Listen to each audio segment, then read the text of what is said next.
ಇದು first wave channel ನ big impact ಸುದ್ದಿ. ನ್ಯೂ ಬ್ಲಾಸಮ್ ಶಾಲೆಯ ಬೇಜವಾಬ್ದಾರಿ ವಿರುದ್ಧ ಮಾಡಿದಂತ ಸುದ್ದಿ ಈಗ ಬಿಗ್ ಇಂಪ್ಯಾಕ್ಟ್ ಆಗಿದೆ. ಶಾಲೆಯ ಆವರಣದಲ್ಲೇ ಮೃತಪಟ್ಟಿದ್ದ 5ನೇ ತರಗತಿ ವಿದ್ಯಾರ್ಥಿ ಆರ್ಹನ್ ಪಾಷಾ ಈ ಬಗ್ಗೆ ಸುದ್ದಿಯನ್ನ ಮಾಡಿದ್ವಿ.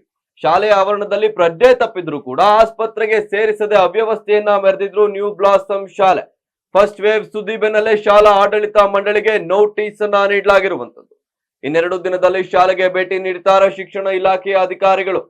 ಮಗುವಿನ ಸಾವಿಗೆ ನ್ಯಾಯ ಸಿಗೋವರೆಗೂ ಬಿಡೋದಿಲ್ಲ. ಇದು ನಿಮ್ಮ ಫಸ್ಟ್ ವೇವ್ ಚಾನಲ್. ಈ ವರದಿ ಬಗ್ಗೆ ಕಳೆದ 12ನೇ ತಾರೀಕೆ ಸುದ್ದಿಯನ್ನ ಬಿತ್ತರವನ್ನ ಮಾಡಲಾಗಿದೆ. ಫಸ್ಟ್ ವೇವ್ ವರದಿ ಬೆನ್ನಲ್ಲೇ ಮುಚ್ಚುವ ಹಂತಕ್ಕೆ ಬಂದು ನಿಂತಿದೆ ನ್ಯೂ ಬ್ಲಾಸಮ್ ಶಾಲೆ. ಮಾನ್ಯತೆ ಇಲ್ಲದೆ ನಡೆಸ್ತಿದ್ದಾರೆ ಅಂತ ಗಂಭೀರ ಆರೋಪ ಕೂಡ ಕೇಳಬರ್ತಾ ಇದೆ. ಬೆಂಗಳೂರು ದಕ್ಷಿಣ ತಾಲೂಕಿನ ಬನ್ನೇರುಘಟ್ಟ ರಸ್ತೆಯ ನ್ಯೂ ಬ್ಲಾಸಮ್ ಶಾಲೆಯಲ್ಲಿ 5ನೇ ತರಗತಿ ಓದ್ತಿದ್ದ ಆರ್ಹನ್ ಪಾಷಾ ಎಂಬ ವಿದ್ಯಾರ್ಥಿ ಶಾಲೆಯಲ್ಲಿ ಮೃತಪಟ್ಟಿದ್ದು, ಶಾಲಾ ಆಡಳಿತ ಮಂಡಳಿಯ ಮೇಲೆ ಬಾಲಕನ ಕುಟುಂಬಸ್ಥರು ಸಾಕಷ್ಟು ವಿಚಾರಗಳ ಬಗ್ಗೆ ಆರೋಪವನ್ನ ಮಾಡ್ತಾ ಇದ್ದಾರೆ. ಆಡಳಿತ ಮಂಡಳಿಯ ಮೇಲೆ ಮತ್ತು ಪ್ರಾಂಶುಪಾಲರ ಮೇಲೆ ಕಾನೂನು ರೀತಿ ಕ್ರಮ ವಹಿಸಬೇಕು ಎಂದು ಆರೋಪ ಮಾಡಿದ್ರು.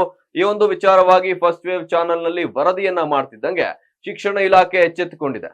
ಈ ಬಗ್ಗೆ ಮಾಹಿತಿಯನ್ನ ನೀಡಿದ್ದು, ಇನ್ನೆರಡು ದಿನಗಳಲ್ಲಿ ಶಾಲೆಗೆ ಭೇಟಿ ಕೊಡ್ತೇನೆ. ಮೃತಪಟ್ಟಿರುವಂತಹ ಬಾಲಕನ ಕುಟುಂಬಕ್ಕೆ ಇದು ತುಂಬಲಾರದ ನಷ್ಟ. ಈ ವಿಚಾರಕ್ಕೆ ಸಂಬಂಧಿಸಿದಂತೆ ಈಗಾಗಲೇ ಶಾಲಾ ಆಡಳಿತ ಮಂಡಳಿಗೆ ನೋಟಿಸ್ ಅನ್ನ ನೀಡಲಾಗಿದೆ. ಘಟನೆಯ ಸಂಪೂರ್ಣ ವಿವರವನ್ನ ಆಡಳಿತ ಮಂಡಳಿಯ ವತಿಯಿಂದ ಕೇಳಿದ್ದೇವೆ ಮತ್ತು ಶಾಲೆಯಲ್ಲಿ ಮೂಲಭೂತ ಸೌಕರ್ಯಗಳ ಕೊರತೆ ಇದೆ ಎಂಬ ಆರೋಪ ಕೂಡ ಕೇಳಿ ಬಂದಿದೆ.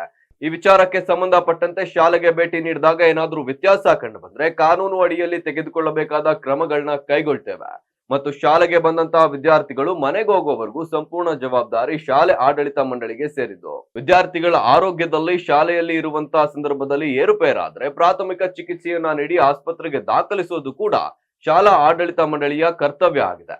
ಈ ವಿಚಾರಕ್ಕೆ ಸಂಬಂಧಿಸಿದಂತೆ ಈಗಾಗಲೇ ಕ್ಷೇತ್ರದಲ್ಲಿನ ಶಾಲೆಗಳಿಗೆ ಮೌಖಿಕವಾಗಿ ವಿಚಾರವನ್ನ ತಿಳಿಸಿದ್ದೇವೆ, ಅಧಿಕೃತವಾಗಿ ಲಿಖಿತ ರೂಪದಲ್ಲೂ ಸಹ ತಿಳಿಸಿದ್ದೇವೆ ಎಂದು ಬೆಂಗಳೂರು ದಕ್ಷಿಣ ಕ್ಷೇತ್ರ ಶಿಕ್ಷಣಾಧಿಕಾರಿ ರಾಮಮೂರ್ತಿರವರು ತಿಳಿಸಿದ್ದಾರೆ.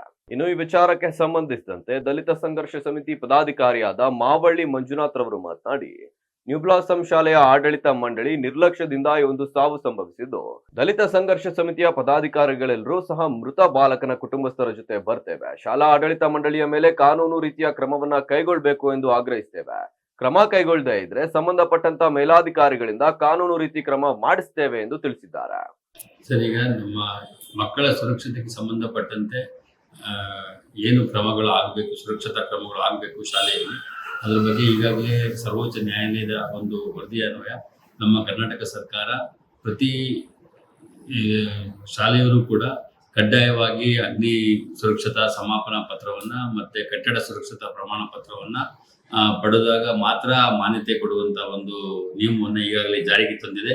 ಈಗ ಪ್ರತಿ ವರ್ಷ ಏನಾಗ್ತಾ ಇತ್ತು, ನಾವು 100 ರೂಪಾಯಿ ಚಾಪಕಾಗದದಲ್ಲಿ 3 ತಿಂಗಳೊಳಗಡೆ ಆ ಎಲ್ಲ ನಿಯಮಗಳನ್ನ ಪಾಲಿಸ್ತೀವಿ ಅಂತ ಹೇಳಿ ಬರ್ಕೊಟ್ಟು ಮಾನ್ಯತೆಯನ್ನು ಪಡಿತಾ ಇದ್ರು. ಆದರೆ ಕಳೆದ ವರ್ಷದಿಂದ ನಮ್ಮ ಮಾನ್ಯ ಪ್ರಧಾನ ಕಾರ್ಯದರ್ಶಿಗಳು ಇದರ ಬಗ್ಗೆ ಬಹಳ ಕಡ್ಡಾಯವಾಗಿ ಎಲ್ಲ ಶಾಲೆಗಳು ಸುರಕ್ಷತಾ ಕ್ರಮಗಳ ಬಗ್ಗೆ ಏನು ಕ್ರಮ ವಹಿಸಿದ್ದಾರೆ ಮತ್ತು ಸಂಬಂಧಿಸಿದಂಥ ಇಲಾಖೆಯಿಂದ ಪ್ರಮಾಣ ಪತ್ರ ಪಡೆದಿದ್ದಾರೆ, ಪಡೆದಂಥ ಶಾಲೆಗಳಿಗೆ ಮಾತ್ರ ಮಾನ್ಯತೆಯನ್ನು ಕೊಡುವಂಥ ಒಂದು ಪ್ರಕ್ರಿಯೆ ಆಗ್ತಾ ಇದೆ.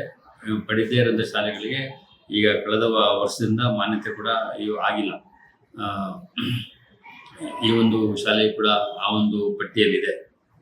ಯಾಕಂದರೆ ಈಗ ಏನು ತಾವು ಮಕ್ಕಳ ಸುರಕ್ಷತೆಯ ಬಗ್ಗೆ ಹೇಳಿದ್ದೀರಿ, ಆ ಸುರಕ್ಷತೆಯ ಸಂಬಂಧಪಟ್ಟಂತೆ ಅಗ್ನಿಶಾಮಕ ಇಲಾಖೆಯಿಂದ ಅಗ್ನಿ ಸಮಾಪನಾ ಪತ್ರ ಮತ್ತು ಕಟ್ಟಡ ಸುರಕ್ಷತೆ ಬಗ್ಗೆ ಪಂಚಾಯತ್ ರಾಜ್ ಅಥವಾ PWD ಈ ಇಲಾಖೆಗಳಿಂದ ಕಟ್ಟಡ ಸುರಕ್ಷತಾ ಪ್ರಮಾಣ ಪತ್ರ ಕಡ್ಡಾಯ ಮಾಡಿದ್ದಾರೆ. ಈವನ್ ನಮ್ಮ ಸರ್ಕಾರಿ ಶಾಲೆಗಳು ಕೂಡ ಈ ಒಂದು ನಮ್ಮ ಪಂಚಾಯತ್ ರಾಜ್ ಇಲಾಖೆಯಿಂದ ಕಟ್ಟಡ ಸುರಕ್ಷತಾ ಪ್ರಮಾಣ ಪತ್ರಗಳನ್ನು ಪಡೆಯುವಂಥ ಒಂದು ಪ್ರಕ್ರಿಯೆ ಆಗ್ತಾ ಇದೆ. ಹಾಗಾಗಿ ಮಕ್ಕಳ ಸುರಕ್ಷತೆಗೆ ಸಂಬಂಧಪಟ್ಟಂತೆ ಯಾವುದೇ ರಾಜಿ ಇಲ್ಲ ಮತ್ತು ಮಕ್ಕಳ ಸುರಕ್ಷತೆಗೆ ಯಾರೂ ಕಾಪಾಡೋದಿಲ್ಲ, ನಿಯಮಗಳ ಸುರಕ್ಷತಾ ಕ್ರಮಗಳನ್ನು ಅಳವಡಿಸಿಕೊಂಡಿರೋದಿಲ್ಲ ಅಂತಹ ಶಾಲೆಗಳ ವಿರುದ್ಧ ನಿರ್ದಾಕ್ಷಿಣ್ಯವಾಗಿ ಕ್ರಮವನ್ನು ಕೈಗೊಳ್ಳಲಾಗ್ತದೆ ಮತ್ತು ಅಂತಹ ಶಾಲೆಗಳ ಮಾನ್ಯತೆಯನ್ನು ರದ್ದುಗೊಳಿಸುವಂತ ಪ್ರಕ್ರಿಯೆ ಆಗ್ತದೆ. ನೋಡಿ ಸ್ನೇಹಿತರೆ, ಇದು 10ನೇ ತಾರೀಕು ನ್ಯೂ ಬ್ಲಾಕ್ ಸ್ಕೂಲ್ ಅಲ್ಲಿ ಅರ್ಬನ್ ಅಂತೇಳಿ ಅರ್ಬನ್ ಪಾಷಾ ಅಂತೇಳಿ ಮಗು ಇದ್ದ, ಸ್ಕೂಲು ಪ್ರಾರಂಭ ಆಗಿ ಮೊದಲನೇ ದಿನನೇ ಶಾಲೆಗೆ ಹೋದಂತ ಸಂದರ್ಭದಲ್ಲಿ ಅದೇ ದಿನ ಮಗು ಅರ್ಬನ್ ಪಾಷಾ ಸತ್ತೋಯ್ತಾನೆ. ಆ ಸಾವಿಗೆ ನೇರ ಕಾರಣ ಸ್ಕೂಲ್ನವ್ರೆ, ಆಡಳಿತ ಏನು ಶಾಲೆಯ ಆಡಳಿತ ಮಂಡಳಿಯವರಿದ್ದಾರೆ ಅವರೇ. ಅವರು ಫೈರ್ ಇದರಲ್ಲಿ ಸರ್ಟಿಫಿಕೇಟ್ ತಗೋಬೇಕಾಯಿತು.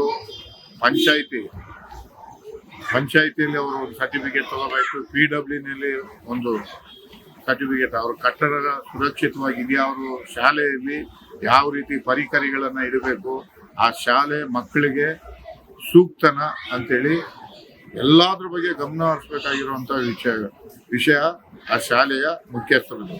ಇವತ್ತು ಏನಾಗಿದೆ, ಆ ಒಂದು ಮಗು ಸಾವಿಗೆ ನೇರ ಕಾರಣ ಶಾಲೆಯವರೇ. ಈಗ ನಾನೇನ್ ಹೇಳಕ್ ಇಷ್ಟಪಡ್ತೀನಿ ಅಂತಂದ್ರೆ, ಇವತ್ತು ಮಗು ಕಳೆದೋಗ್ಬಿಟ್ಟಿದ್ದಾನೆ. ಮಗುನ ನಾವೇ ಆಗ್ಲಿ ಯಾರೇ ಆಗ್ಲಿ ತಗೊಂಡ್ಬರಕ್ಕಾಗಲ್ಲ. ಆದರೆ ಶಾಲೆಗಳಲ್ಲಿ ಮಕ್ಕಳ ಬಗ್ಗೆ ನಿಗಾ ವಹಿಸಿ ಕಾರ್ಯನಿರ್ವಹಿಸಬೇಕು. ಇವತ್ತು ಈ ಶಾಲೆಯಲ್ಲಿ ಈ ಮಗುಗೆ ಈ ರೀತಿ ದುರ್ಘಟನೆ ಆಗಿರೋದು ಕರ್ನಾಟಕದಲ್ಲಿ ಯಾವುದೇ ಪ್ರೈವೇಟ್ ಸ್ಕೂಲ್ಗಳಲ್ಲಾಗ್ಲಿ ಸರ್ಕಾರಿ ಶಾಲೆಗಳಲ್ಲಾಗ್ಲಿ ಈ ತರ ದುರ್ಘಟನೆ ನಡಿಬಾರ್ದು ಅಂತಂದ್ರೆ ಈ ಶಾಲೆ ಮೇಲೆ ನಾವು ಸೂಕ್ತವಾದಂತ ಕ್ರಮ ತಗೊಳ್ಳೇಬೇಕು. ಇವತ್ತು ಅವ್ರ ಮನೆಗೆ ದುಃಖ ಭರಿಸುವಂತ ಶಕ್ತಿ ಅಲ್ಲ ಅವ್ರಿಗೆ ಕೊಡ್ಲಿ.